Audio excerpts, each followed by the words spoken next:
Okay, let's unpack this.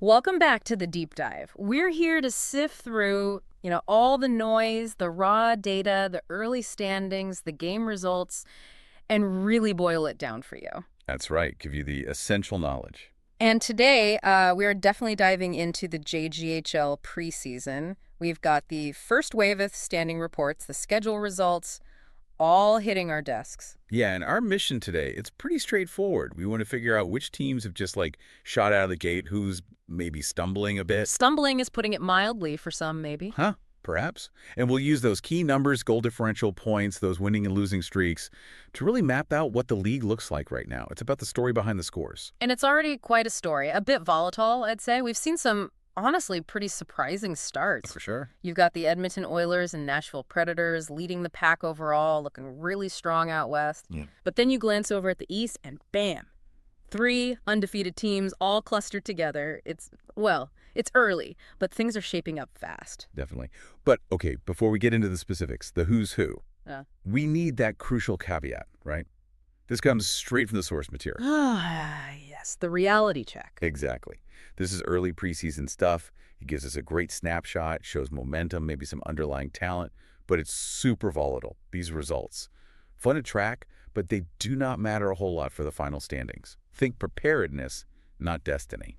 Okay, so if it's that volatile, should we maybe focus less on just the raw points total and maybe look more at something like goal differential? Does that give a better picture of underlying strength? I think that's exactly right. Points tell you if you won. Goal differential starts to tell you how you won. Dominating early, even in preseason, often points to a solid system, maybe not just puck luck. Right, that makes total sense. Okay, let's start with those teams setting the pace then, the ones making everyone else a bit nervous. Sounds good. But first, quick reminder for everyone listening, the league setup. Right. 2 conferences, East and West. The East has the Atlantic and Metropolitan divisions. And the West holds the Pacific and Central divisions.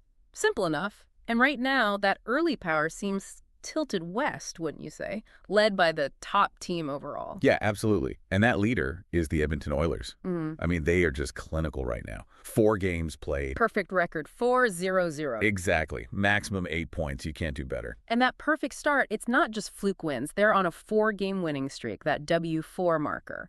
That signals some instant chemistry, right? It does. And look at their goal differential. Yeah. Solid +5. They've scored 11, only led in 6. So controlling games, not necessarily blowing teams out, but consistently professional wins. Precisely. And breathing right down their necks.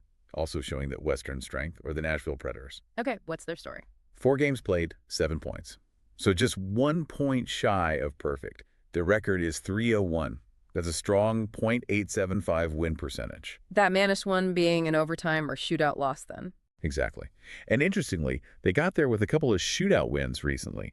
They're on an SOW2 streak, 2 straight shootout victories. Ah, so they know how to grind it out in those tight ones. Banking points, maybe others wouldn't. That single point difference between Edmonton's 8 and Nashville's 7 really highlights the value of avoiding that OTL column, doesn't it? It absolutely does.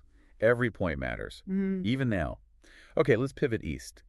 Because while the Oilers have the top spot solo, The density of perfection is over there. that's a good way to put it. We've got 3 Eastern teams, all sitting on 6 points. And the key thing, all are undefeated in regulation time. 3 wins, 0 losses, 0 overtime losses. Perfect 3-0-0 records. Wow. Okay, who's in this elite Eastern club? It's the Tampa Bay Lightning, the Ottawa Senators, and the New York Islanders. 3 teams, identical records, identical points. How do we differentiate them at this stage? Is 6 points really enough to tell? Well, this is where we go back to that metric we talked about, goal differential. It starts to separate them. If you look past the points, the Tampa Bay Lightning jump out.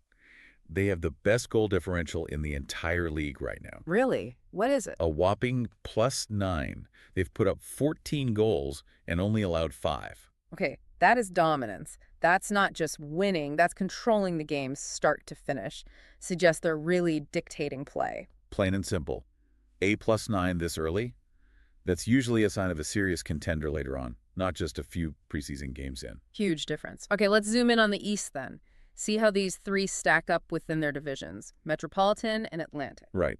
In the Metro, you've got Tampa Bay and the Islanders tied at the top with those 6 points. Makes sense. Anyone else notable there? Well, yeah, the Detroit Red Wings are interesting. They're sitting at 4 points, but their record is 102. Ah, the 2 in the OTL column. 2 overtime losses. Exactly. It means they're consistently pushing games past regulation. They're grabbing points even when they don't get the full win. Right. Shows some resilience. Definitely durable. Banking points others aren't. That's smart hockey, especially early. Force in OT suggests they can hang with anyone, even if they haven't found that finishing touch consistently. It's a good strategy. Yeah. Always try to leave us something.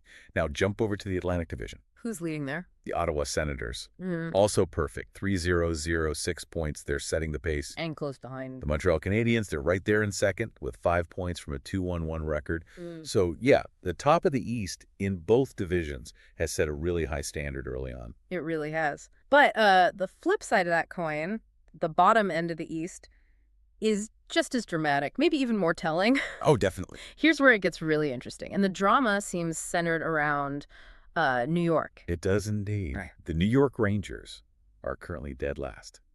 Not just in the East, but in the entire league. Wow.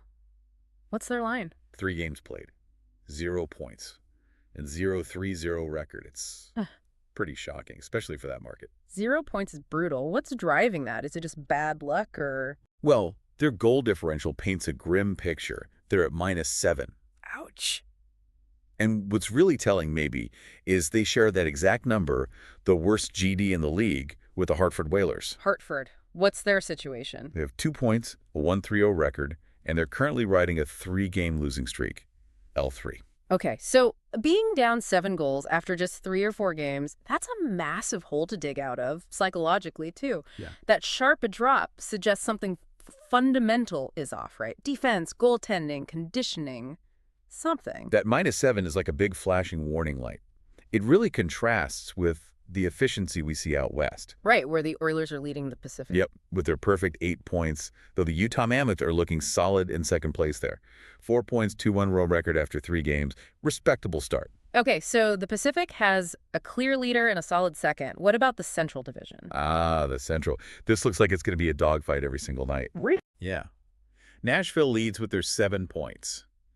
But right behind them, the Winnipeg Jets and the Minnesota Wild are tied. Both have 5 points. Both have identical 2-1-1 records. Wow, neck and neck already. You really can't afford to drop any points, even shootout points, in a division that tight. Not at all. And speaking of tight games, it's worth noting, the Jets actually beat the Colorado Avalanche 4-3 in overtime back on day 2. Getting those extra points in divisional games, even OT ones, is huge. Absolutely vital down the road. Anyone else making noise in the Central? Well, the Dallas Stars are interesting. They're 5th overall in the West with 4 points, 2-1-0 record. But here's the key detail. They actually lead the Central Division in regulation wins. Oh, okay. So 2 regulation wins, RW, and 2 total regulation overtime wins, RW. Exactly. So while Nashville has more total points because of that OT loss point, Dallas has arguably shown more ability to close games out in 60 minutes. That's a critical distinction, especially when you start thinking about tiebreakers later in the season. Regulation wins versus points scraped from OT or shootouts. Precisely. Mm. But, despite the strength at the top of the West, there are teams struggling there too. Like who? The Vancouver Canucks are having a really tough time. Just 1 point so far, 0-2-1 record. They're still hunting for that first regulation win. They've shown they can get to overtime, but haven't found that finishing touch. That lack of a killer instinct, maybe. And Seattle? The Kraken aren't much better off. They're sitting on 2 points with a 1-2-0 record. So, yeah, that gap between Edmonton at the top of the Pacific and the teams near the bottom, it's already pretty noticeable. Might be worrying for those teams falling behind early. Yeah, puts pressure on teams like Vancouver fast. You don't want to be chasing a big goal differential deficit when teams like Tampa are already at +9. Exactly. Okay, let's switch gears slightly. We've had, 37 games played so far? Let's pull out some of those aha moments, the games that really highlighted that volatility you mentioned. Yeah, there were some great ones right off the bat. Day 1.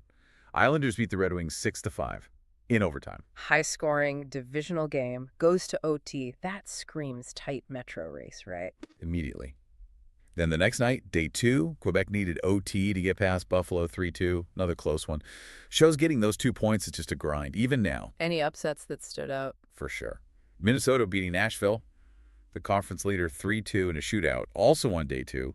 That's classic preseason. Even the top teams can get tripped up by hungry rivals. It keeps things interesting. But if you want clear dominance, you mentioned Tampa. Oh, yeah. Look at Tampa versus Hartford. The Lightning beat the Whalers twice already. Twice. By what scores? Identical 6-2 wins. One on day 2, one on day 4. Okay, that is sending a message. Beating a team twice, same lopsided score, confirms your system is clicking, and theirs. Well, isn't stopping you. Just adds to Hartford's misery, sharing that Nax of 7 GD with the Rangers. Absolutely. And we also saw Dallas flex a bit, beating Chicago 6-2 on day 3. Some teams are finding their scoring touch early. So looking ahead now, the schedule makers have served up some juicy matchups pretty quickly. You can almost see the storylines writing themselves. Oh, definitely. Day 5 is a big one. It's the ultimate contrast. Undefeated Islanders versus the winless Rangers. The perfect versus purgatory game, you called it. Pretty much. Massive test for the Rangers. Can they finally get a point, maybe even a win, against a perfect rival? Huge statement potential there. And then day 6, the one everyone circled. Has to be. Islanders travel to Tampa Bay. 2 of those 3 undefeated Eastern teams go head-to-head. Someone's LO has to go. Exactly. And given Tampa's crazy goal differential, this is a huge early benchmark. It'll likely decide the early leader in the Metro and tell us a lot about both teams. Any other key ones coming up? Well, Day 11 has a big Atlantic Division rivalry game. Quebec hosts Montreal. In these tight divisions, those head-to-head games are just critical for early positioning and, frankly, bragging rights. Worth more than just 2 points sometimes. For sure, that psychological edge. Yeah. Okay, so let's try to wrap this initial snapshot up. If we synthesize everything, what does it all mean right now? Well, the big picture seems to be the East is defined by that cluster of perfection at the top. Tampa, Ottawa, the Islanders. Real density there. Well, the West is led by Edmonton's sheer efficiency. Right. But the Central Division looks like it's going to be incredibly competitive, really deep. That Nashville, Winnipeg, Minnesota battle is going to be fascinating to watch unfold. And coming back to your earlier point, goal differential. Still the key metric to watch. I think so. It's the best measure of preparedness right now. You know, the Islanders and Senators are perfect, like Tampa, sure. But Tampa's +9. That sets them apart. It shows they're controlling play at both ends of the ice better than anyone else so far. That's a great point. Okay, final thought then, something for you, the listener, to chew on. We've talked about the Rangers and the Whalers both sitting at that league-worst 97 goal differential after just a handful of games. Yeah, a really rough start. So the question is, what's the real underlying cause? Is it coaching? Is it roster depth, maybe some key injuries already? Or did they just draw a brutally tough early schedule? Whatever it is, what's causing that incredibly steep early drop-off? Because figuring that out is key to understanding if they can turn things around or if this is, well, a sign of a long season ahead. Finding that root cause? Yeah. Yeah, that could define their whole year. It's the biggest red flag we've seen so far. Definitely something we'll keep tracking. We'll catch you next time for the Deep Dive.